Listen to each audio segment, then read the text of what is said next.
It's the Pete Sousa Show. Sports, Pete. Nobody tells our stories better than our clients. The difference is stark. I was rear-ended at a stop. I thought I was fine, and then once I got home, I realized it's a lot worse than I thought. I ended up having a ruptured disc. You say you're not hurting, and then an hour later, you're saying you're in all this pain. I just felt like most people would think that I was lying. And that's when I decided to call Daniel Stark. I owe a lot to Daniel Stark. They really got me what I deserved. The difference is stark.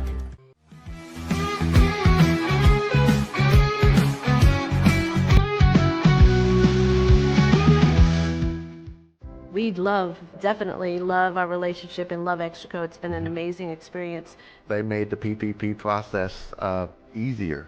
They were reaching out to me saying, what can I do to help you? That made a huge difference because my stress level, when we shut down, to afterwards was night and day. Our experience with Extraco has been phenomenal since the very beginning. So we love Extraco.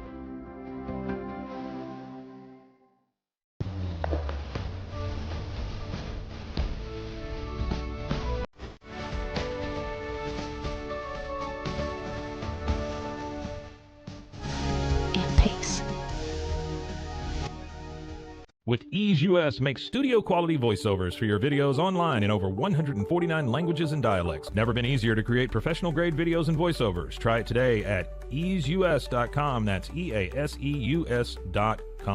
Ease US. Hi, I'm Mitch, the co-founder of Cake, a sexual health and wellness company designed for today and designed for you. Yes, you. The entire product line can be found at hellocake.com, and it's also available in every Walmart near you.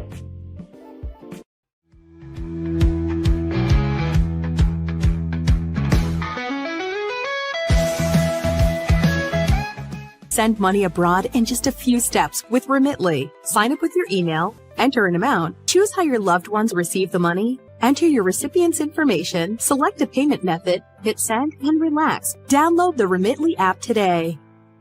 Tervis is all about staying hydrated. Each product is built to last and comes in endless designs to match your personality. Stay refreshed and express yourself with Tervis. Visit tervis.com today and find your perfect tumbler. Looking for tickets to the hottest shows, games, and events? Ticket Liquidator is your one-stop shop for great prices, no hassles, and guaranteed tickets. Whether it's sports, theater, or concert, for the best seats at the biggest events, start with Ticket Liquidator today at ticketliquidator.com. Ticket Liquidator.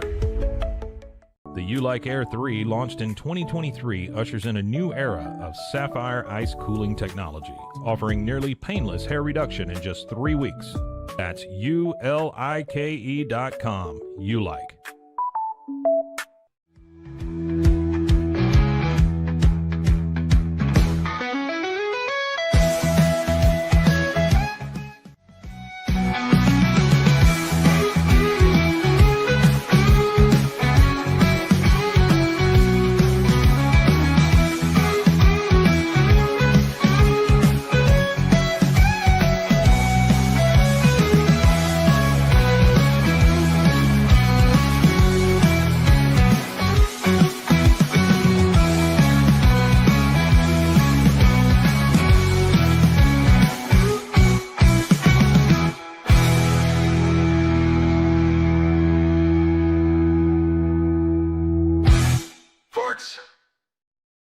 Hello, everyone, and welcome into a Friday edition of the Pete Sousa Show here on the Rogue Media Sports Network. And yes, for the second day in a row, you are not in the Twilight Zone.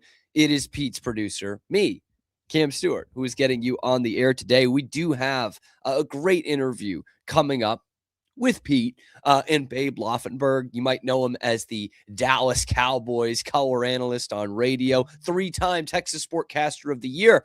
But right now, he is fulfilling the role of Indiana alum, former Hoosier quarterback, playing for Lee Corso. And yes, we're going to hear some Lee Corso stories. But looking ahead to Monday night CFP National Championship game. And we heard from Miami yesterday. How about that interview with Don Bailey Jr.? I mean, talk about a guy who has been there, done that, and is still there every day, with the Miami Hurricanes. Like that's when you have a guest on and you can tell it means something to them. You know, when he's talking about a Miami guy and how they carry themselves around the league. Awesome special interview. That's a guy who knows his stuff, obviously knows that program and knows this team specifically. And that was a ton of fun. So if you missed that, check that out on our YouTube page. You can obviously, of course, get the full episode wherever you get your podcasts as well. But some interesting Mario Cristobal stories in there too. We're going to get some Lee Corso stories. We're going to hear all about Curt Cignetti. A great comparison for Fernando Mendoza looking up at the next level. But man, this Indiana team is a buzzsaw, an absolute buzzsaw. And Babe talks about how kind of surprising that is, and it's come on, but truly one of the best guys in the business in terms of how he does his job. He's pretty great at that, but genuinely one of the very best, nice, good, wholesome guys in the entire business. Without further ado, let's talk some Hoosier football and some more with Babe Laufenberg talking to Pete Sousa. Let's do it. Look at him. I mean, this guy he's not a big, I guess apparel guy, right? But we got him wearing his Indiana gear. It's Babe Laufenberg. And this is, it's a good time to be a Hoosier. Your thoughts on this game? I know you talked to Coach Corso earlier this week. As a member of the family, the Indiana family, how is this grabbing you? I mean, what does this mean to you? It's fantastic. I mean, obviously it hasn't happened before, right? And not only the fact that they're in the national championship game and all that, but just the way they've won. And I mean, they're just destroying teams. And I've said many times, and I know people that have followed college football will feel the same way and probably have felt the same way. But this is like the best coached team on any level of football that you'll ever see. They just do not make mistakes. They do everything right. They tackle well, not just tackle well individually, but just ball comes out there. They form the cup. It's like an instructional tape on how to play football. And they're doing it obviously at the highest level, and they're destroying good teams. I did have the opportunity to go to the Rose Bowl, and they destroyed Alabama. How many people say, yeah, we just destroyed Alabama? And at the end of the game, Pete, they had 0 turnovers. They had 1 penalty. I mean, you're going to win a lot of football games like that, and it's just the mark of a well-coached team. What is it about Curt Cignetti that has made him so special? I mean, I was a little late to the party. I still was like, well, we'll see, right, how they fare against the big boys, right? Yeah, I was one of those people. And, clearly I've been knocked ass over tea kettle and off the fence by this amazing team and last year and this year. But what about Curt Cignetti has put all this in motion? Boy, I don't know him. I've only obviously watched him from a distance. But the thing to me, Pete, is if I were an AD or even an NFL general manager, what did we miss on this guy? I mean, I would seriously take a deep dive and say, how did all these schools playing major college football miss on this guy who, as he told us, has won everywhere he's been? And, the way he's winning now too. And I know, he'll be the first to tell you, obviously, the transfer portal and the NIL money and that type of thing, has changed. But, everybody else has that available to them too. But they're not destroying teams the way Indiana has done it. So I'd love to sit down with him for an hour and just say, okay, coach, you just walk me through, how did all these schools miss on you? It really blows me away because to what you said to start this conversation off, every little detail seems like it is taken care of. And you don't see that, especially in college sports today with the transient nature. Yeah. And good for the guys, but at the same time too, it can lead to a little, disorganization or, the cohesion might not be there right away. It is there. And a big part of that obviously is Felix Mendoza. How good is he? I had one of those aha moments as bright as my light bulb can go off watching him play last week. Like, this guy could be like, is this guy going to be in my life now for the next like 15 years? Is he going to be a starting quarterback in the NFL who we're talking about for a long time now? Do you get that same feeling? Well, I think Fernando Mendoza is going to make somebody really, really happy, some team really happy. And some head coach or owner or GM is going to say, boy, is this guy really going to be in my life for the next 15 years? And I will say, yes, he is. What's interesting to me, Pete, obviously the Raiders have the first pick in the draft. They need a quarterback. Tom Brady is sitting there with obviously a great deal of influence in that Raiders organization, as he should.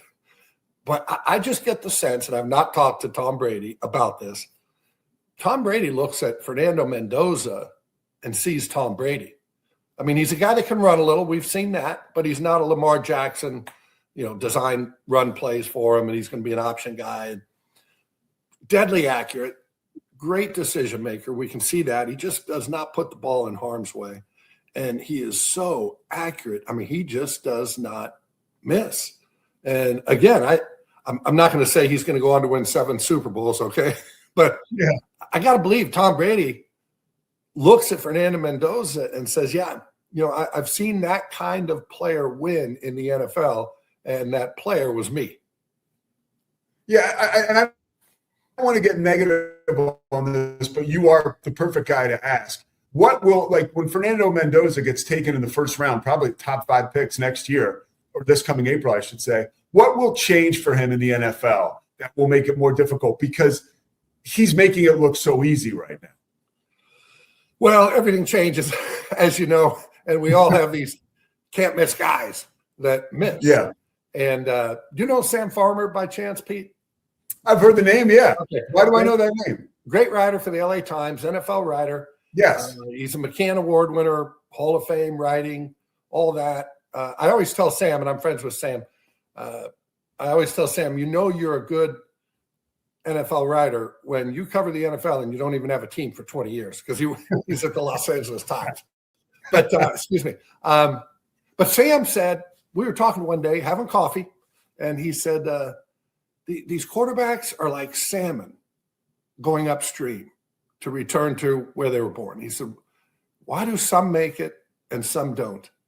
And to me, it was just a great analogy. And I tell Sam, I give you credit every time. I wish I had come up with that. But you see these guys, they've got all the tools, they've got everything. Again, that can't miss prospect, and they miss. And, there's a lot of different reasons for that. I mean, to me, you have to be aligned with the right organization, the right head coach, the right offensive coordinator. I mean, we see Sam Darnold, right? Yeah. 4 teams had a shot at him, and he sat there and won 14 games or whatever in Minnesota, then comes back. They got the number 1 seed in Seattle. So clearly, it wasn't really Sam Darnold that couldn't do it. It was the environment around him. Baker Mayfield, similar story, obviously. 4 different teams at Cleveland, who has been searching for a quarterback since Bernie Kosar. They had him. And they let him go. So yeah, there's just so many things that factor into these quarterbacks being successful at that level. I always point out John Elway, right? One of the great quarterbacks of all time. When he was in charge of the Broncos, he could not get it right at the quarterback position. Now we got Peyton Manning, but I think Peyton was a pretty well-established guy in the NFL. Yeah.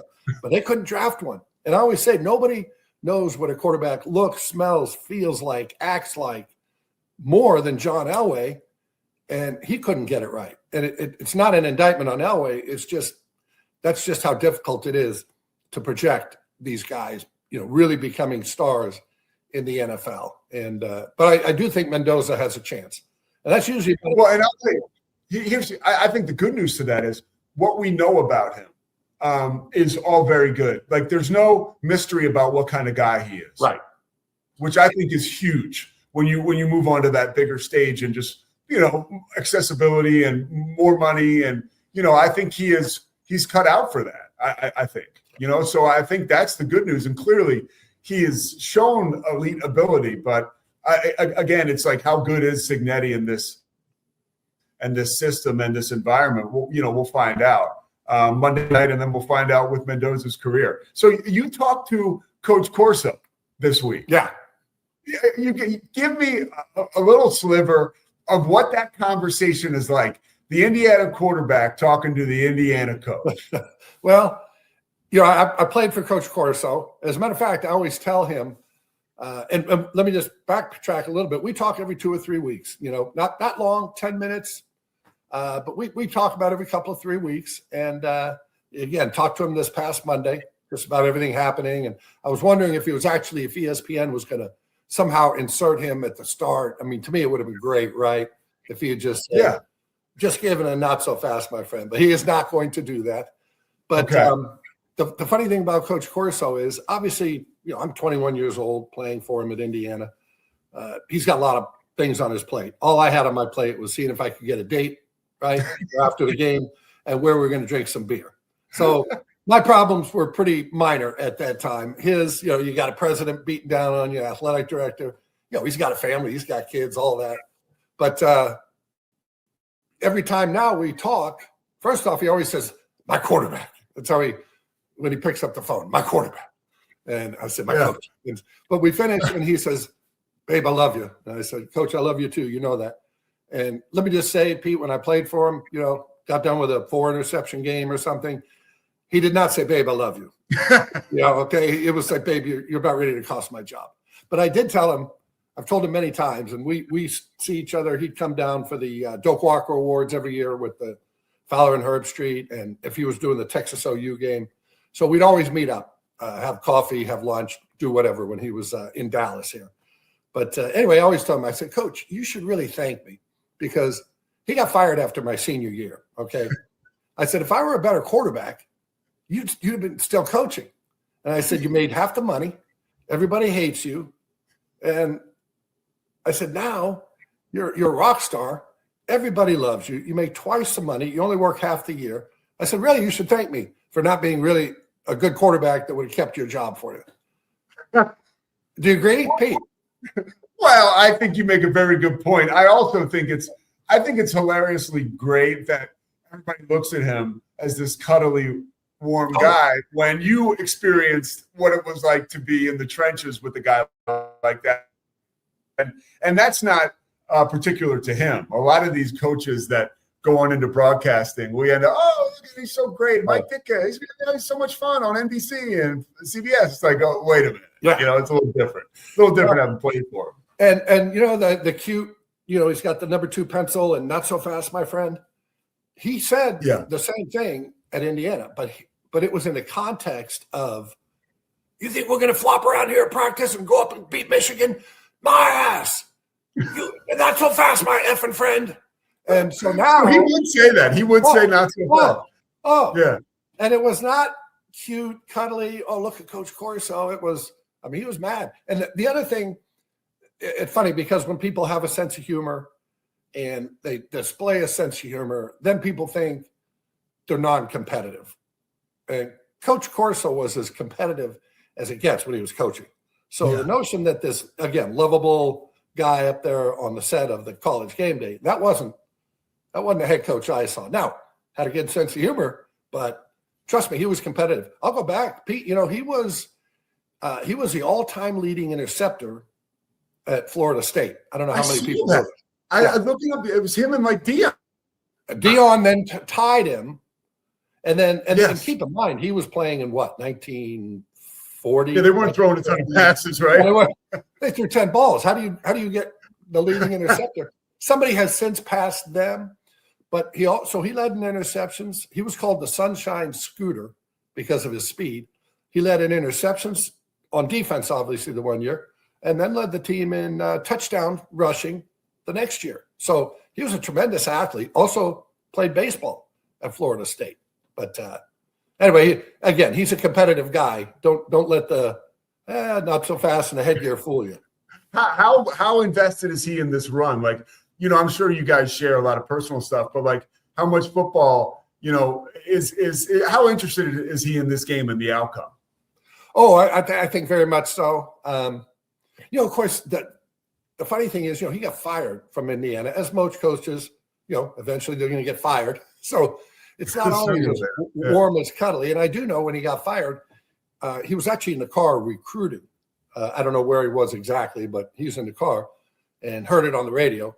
So I don't think that happens, and then you just suddenly say, "Oh, I can't wait for this team to be good," right? But you know, what have we had? 40 years between then and now, so I think some of that has been laid to rest a little bit in terms of any hard feelings you may have had. But no, it's exciting. It's fun for me. I will tell you, Pete, I've done more shows, not do the Cowboy games, have for 30 years, and I do a lot of shows on Cowboys, but I've done more shows in the last 2 weeks on Indiana football than I had done for 40 years. Nobody ever called and said, "Hey, is there any way you can get on and talk Indiana football?" But obviously with this, different ballgame. You're the Indiana guy. It's pretty cool. You know what's funny too is Joe Buck also graduated from Indiana. And I told Joe, I said, "Joe, hey, next time you do an interview about Indiana, you might want to take the price tag off of the shirt because you're a Johnny come lately."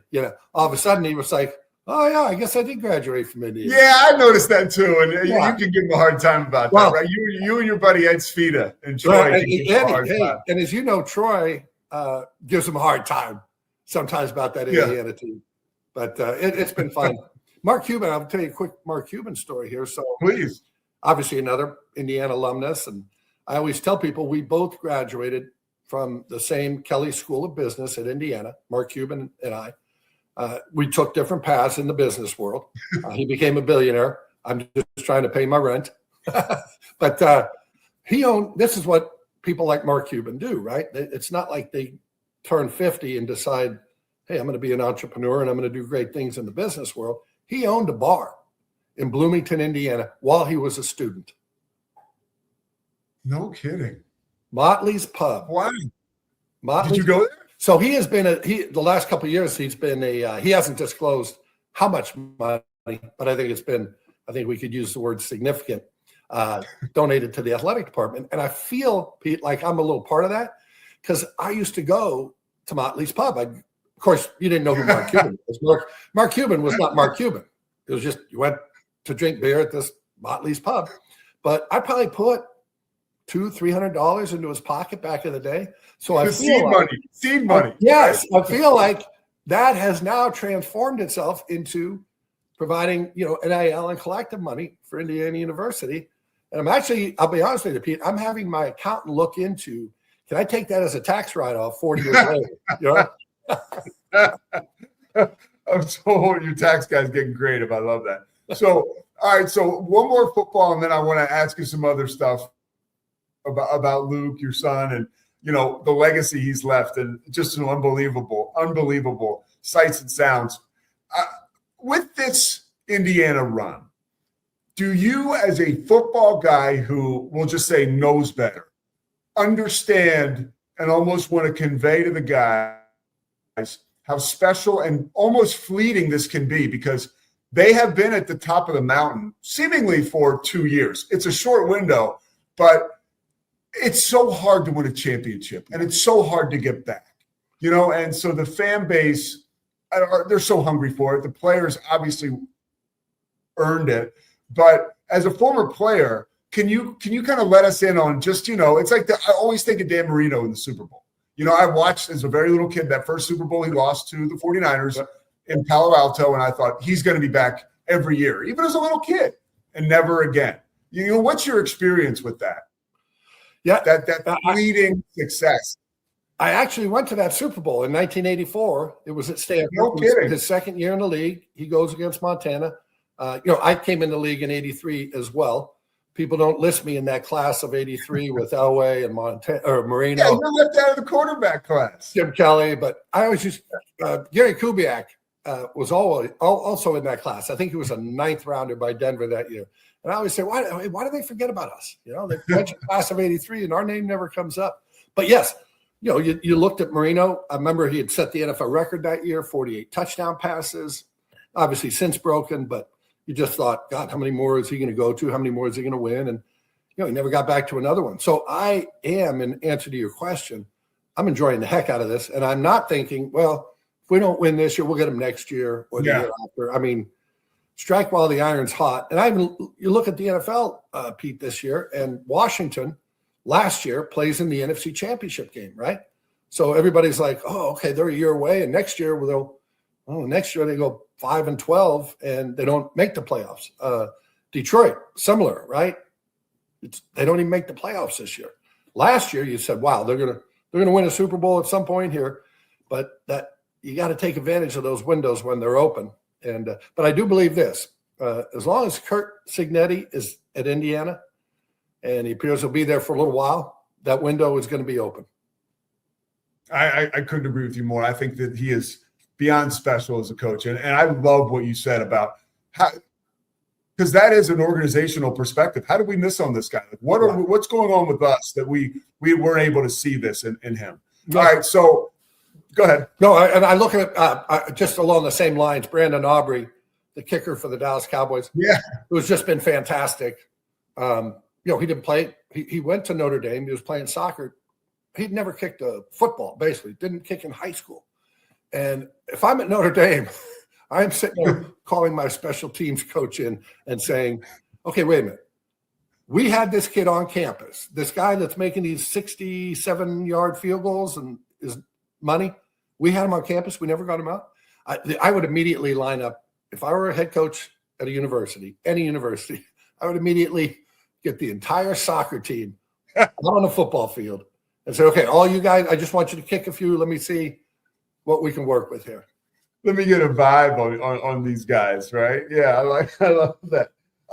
So late in the season, the Cowboys did not come through, but you still had it was still an emotional roller coaster for you. To see, obviously, in the last game of the season, we've talked about the story of your son Luke, losing a battle to cancer or early in his life, but he has still stayed with us. I've worn the wristband ever since you gave it to me about 4 or 5 months ago, and it's not going anywhere. You have yours on, and this is about the only thing I got in common with Myles Garrett because he still wears his, right? And even before that, the My Cause, My Cleats, right? Like, take us inside. Myles breaking the record, you kind of being, and Luke, on this ride with him as he continues to honor your son. They were teammates at Texas A&M. Just a script that if you gave it to a screenwriter, they'd probably send it back, because it's too special. You're exactly right about that. And just as a quick, I know not everybody knows the story, but my son Luke was diagnosed with cancer at 19, a very rare aggressive form of cancer called Burkitt lymphoma or Burkitt leukemia, kind of interchangeable. Long and short, gets diagnosed at 19. Made it through, got to the other end because his chances of surviving that first round were, I guess the odds were against him, but he made it, came back, built his body up. A year later, he goes to UTEP on scholarship as a tight end, and it came back on him in the spring. But, yeah, so he started out at Texas A&M. He was a preferred walk-on at Texas A&M. He was a tight end, and Myles Garrett was in his last year, which was his junior year. So Myles was literally and figuratively the big man on campus at Texas A&M. My Luke is, again, he's a preferred walk-on, right? He's a scout team tight end at that time. So I'll never forget, I was in training camp with the Cowboys, not playing, obviously covering him, and Luke was down at College Station for training camp with the Aggies. And I had known I had known Myles since high school, right? And I said, Luke, what's it like blocking Myles? And he said, well, Dad, he said, if I keep my hands locked out on him, he said, and I can get on him and I can sink my weight. And I thought, oh my God, this kid's delusional. Nobody's blocking Myles Garrett, right? And so he goes through all these, checklist of good technique. And he said, I can keep him out for about a half a second. And I said, well, what happens if you don't have good technique? He said, oh, he just throws me. And I told him, I said, well, Luke, don't worry about it. He's going to be doing that to NFL tackles next year. And I said, one of two things is going to happen. You're either going to get better or you're going to quit. You're going to say, oh, this just isn't for me day in and day out. Anyway, they formed a relationship that, quite honestly, I didn't even know about until after Luke passed. And just how much my Luke, who was, again, freshman walk-on there, meant to Myles. And so when the My Cause, My Cleats came up, I was contacted by Myles' people, and he wanted to support Luke, put Luke on the cleats. But he didn't know how I would feel about it. And I said, are you kidding me? I said, be honored. I said, Luke would be honored. So just by happenstance, Cowboys had played Thanksgiving, and the My Cause My Cleats game for Cleveland was that Sunday. So I was able to attend the game, had my Myles Garrett jersey on, which I had to purchase that week and hope it came. First, I tell people, first time I've worn a jersey that didn't have my name on the back of it, but I got a chance to talk to Myles, before the game, and then certainly after. Sat in a suite. A huge embrace. We're going to put that video up, but a huge embrace. It was a very special moment, and it had to be emotional for you too. Oh, beyond emotional. I mean, I literally felt like when I was hugging Myles, I was hugging my Luke, other than the fact that Myles may have had a muscle or two on him. But it was crazy emotional just being there and looking at the cleats and just knowing what Myles had done for Luke and how he was supporting him. It was fantastic. And it wouldn't have mattered, quite honestly, if Myles were the 45th player on the roster and just a special teams guy. Anybody that said, hey, I want to honor your son. But here you have what is undoubtedly going to be the NFL Defensive Player of the Year, the guy that sets the NFL sack record. And he is sitting there telling me how special Luke was to him. Myles is a special person. He comes from a special family. Both his parents are fantastic people. There's a reason why Myles Garrett is the way he is. And I don't mean as an athlete, I mean as a person. And it was a bittersweet day. All those things are bittersweet, Pete, when you're, involving your son who is no longer with us. But by the same token, rewarding in the same way that Luke had made an impact on people, and to have made an impact on Myles Garrett. Again, when Luke was a little freshman down there and Myles is a big man on campus, it told me a lot about my Luke. Well, look, and as a football guy, even myself, like dissecting that, having played on a team in college and seeing how walk-ons were treated, right? There was a handful, maybe one or two guys who were respected by the best players on the team because every day they brought it in practice regardless of obviously whether the Stars wanted them to or not. That's just who they were. So for you to get, I know you knew your son and what he was given every day, but to get confirmation, right? Like on a football level, like he was busting his ass every single day against the best player, on the planet right now. It's got to make you pretty proud. What does that evoke in you?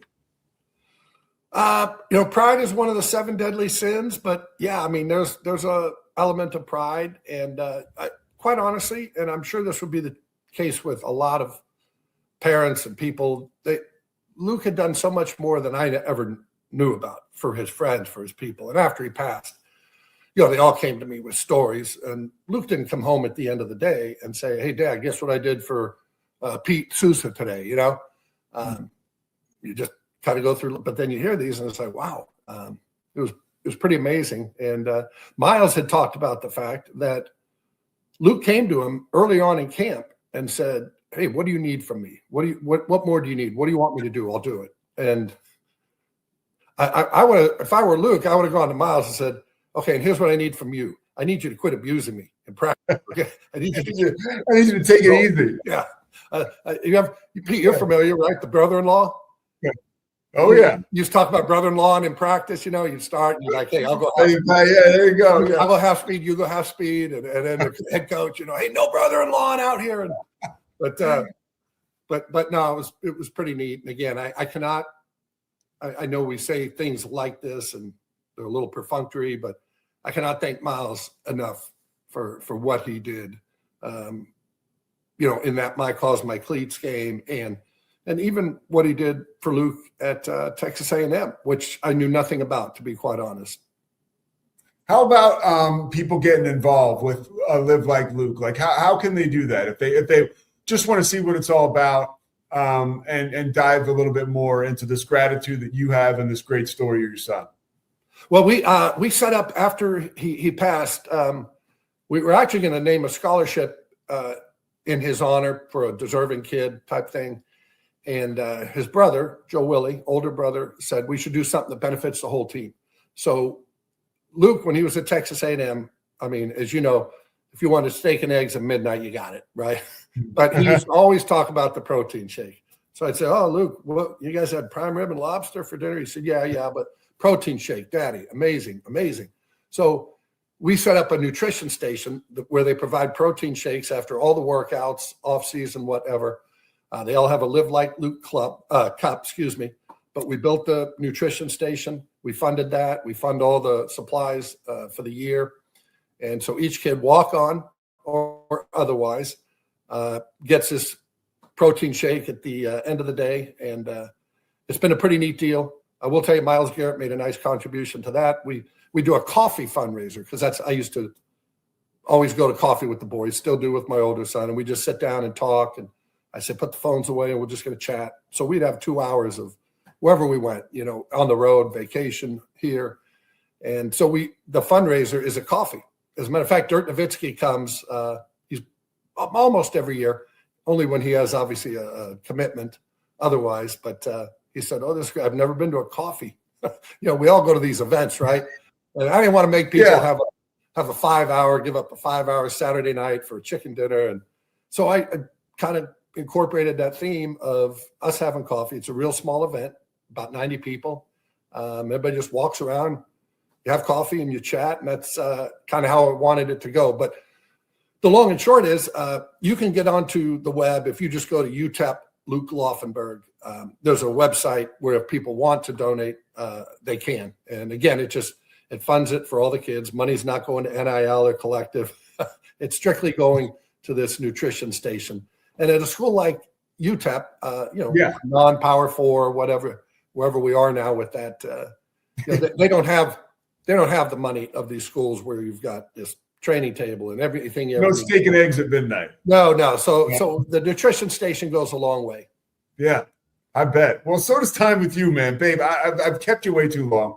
No, I really appreciate you. It's such. I can use the word joy. It's such a joy to talk to you. And I think I might cheer for the Hoosiers tonight, just because, or on Monday, just because how much I think it. I think you have to. I think I do now. And I will tell you, Pete, these wristbands, and again, Miles Garrett never takes it off. He wears it during the game. Yeah, never takes it off. But when you're having a tough day, folks out there, I know how many tough days that Luke went through and fought through, and never complained. And he had every reason to complain. He had every reason to say, why me? So when I start feeling sorry for myself about something, I look at my wristband and I say, you know what? I don't have it so bad. You said it, man. I just did that recently, as I shared with you before. So, Babe, thank you so much, man. I appreciate it. And we'll be rooting for Indiana now. Okay. Well, Pete, thank you. And let me just tell you, be careful of the people you associate with. Ed. Ed's suspect. He's suspect. Yeah. He texted me something the other day. He said, my hands are clean. I said, look, there's blood all over your hands. Don't even start with me. Yeah. I love Eddie, though. He's a good man. Yeah.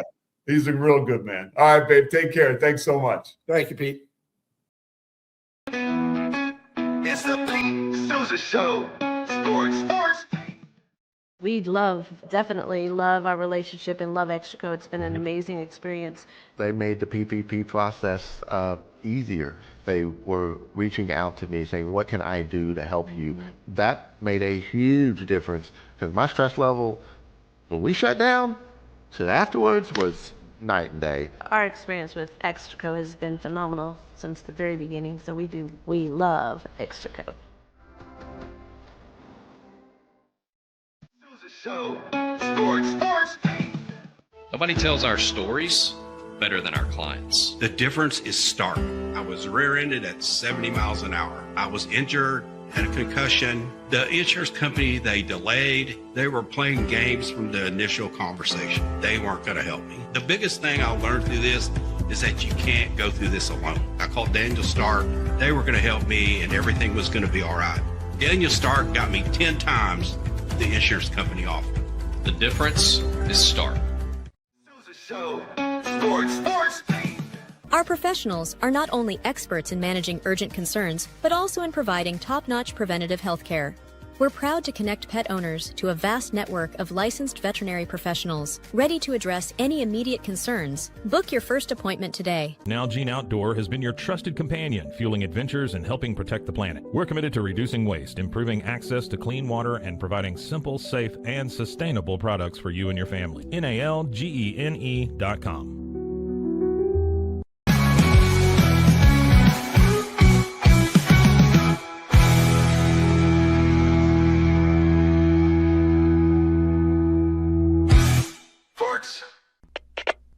We are Rogue Media Sports.